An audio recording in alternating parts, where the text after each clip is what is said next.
సంస్థానాలు కానీ అందరూ కూడా పోర్చుగీస్ నుంచి వచ్చినా ఎవరు వచ్చినా క్రిస్టియానిటీని తీసుకొచ్చినా కానీ అందరికీ సమానంగా ఈ దేశం తీసుకుంది.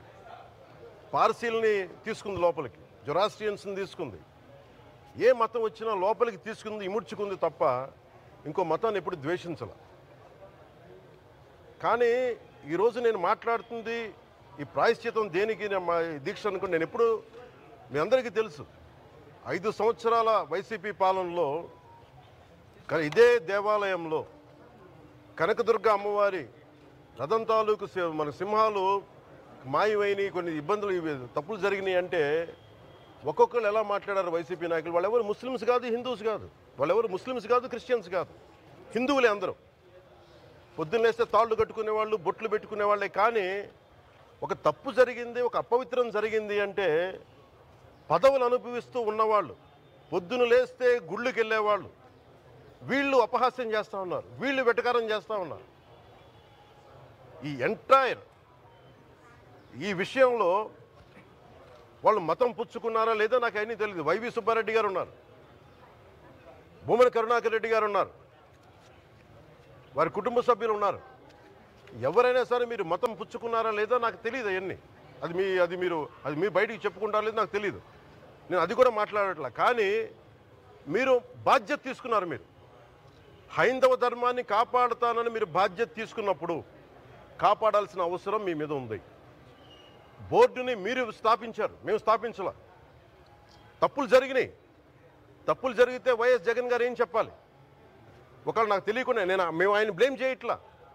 కానీ మీ ఆధ్వర్యంలో జరిగింది, మీరు కాన్స్టిట్యూట్ చేసిన బోర్డు వల్ల జరిగిన తప్పిదాలు ఇవి, మేము ఇవి కనుగొన్నాం. ల్యాబ్ టెస్టులు ఇవన్నీ మేము ఆటలాడతామా? ఇవన్నీ బాధ్యత లేదా? కనుక చాలా బలమైన సనాతన ధర్మాన్ని పాటించేవాడిని. దాకా మా ఇంట్లో రామనామం ఉండేది, రామ జపం ఉండేది మా ఇంట్లో. అలాంటి రామభక్తులం మేము. కానీ రామతీర్థం విగ్రహాన్ని, రాముడి విగ్రహాన్ని శిరచ్ఛేదం జరిగినప్పుడు ఒక సగటు సనాతనవాదిగా, సగటు హిందువుగా బయటకు వచ్చి చాలా గొడవలు చేయగలం సత్తా ఉన్నవాడిని గుర్తుపెట్టుకోండి. ఇది ముఖ్యంగా వైసీపీ నాయకులకి, నన్ను విమర్శించే దేశ యావత్తు నన్ను విమర్శించే ప్రతి ఒక్కరికి తెలియజేస్తున్నా. గొడవ పెట్టుకోవాలంటే చాలా బలంగా గొడవ పెట్టుకోవాలి. కానీ నాది పేదవాళ్ళ కష్టాలు, క్రిమినలైజేషన్ ఆఫ్ పాలిటిక్స్, వీటి మీద మేము మాట్లాడతాం, వీటి మీద తప్పించాం. ప్రజలు బాగుండాలి, కాన్స్టిట్యూషన్ వాల్యూస్ని అప్హోల్డ్ చేయాలి, రాజ్యాంగం బాగుండాలి, వీటి కోసం తపన పడేవాళ్ళం. కానీ సెక్యులరిజం పేరు మీద, secularism is not one way, it's two way.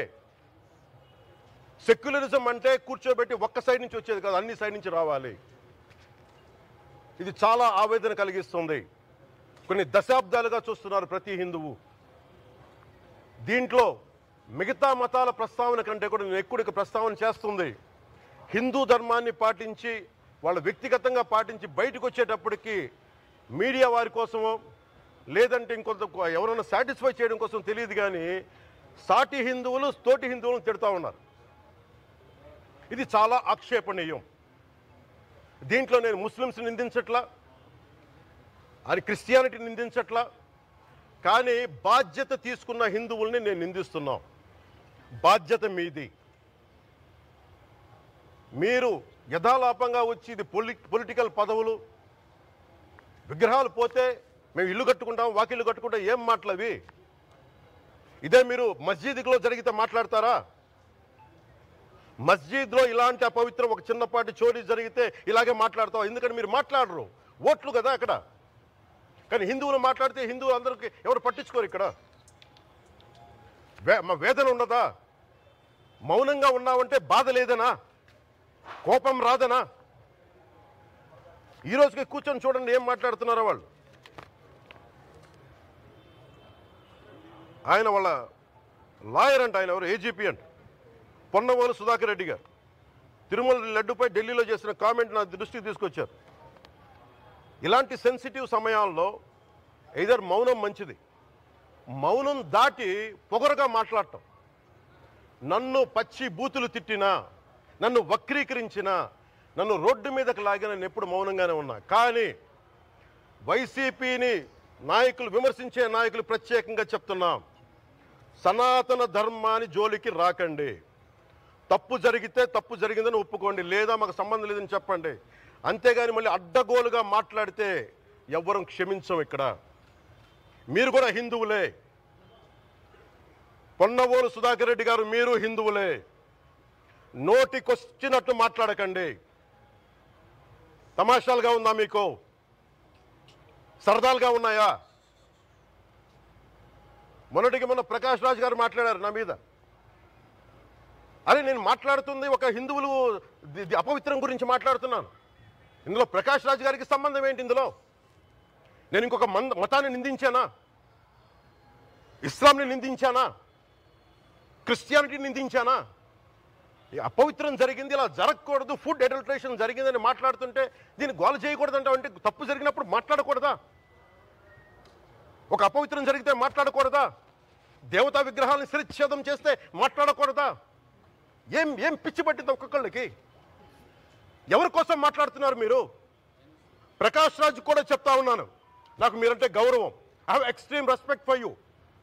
కానీ when it comes to secularism, Prakash Raj garu, it's a two-way, not one. I have extreme respect for you. You know that.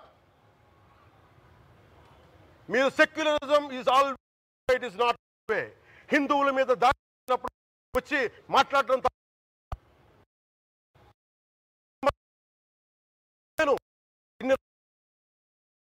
మంది కౌలు రైతులకు ఇచ్చాను, ఎంతమంది ముస్లిం ఇస్లాం రైతాంగానికి ఇచ్చాను నేను.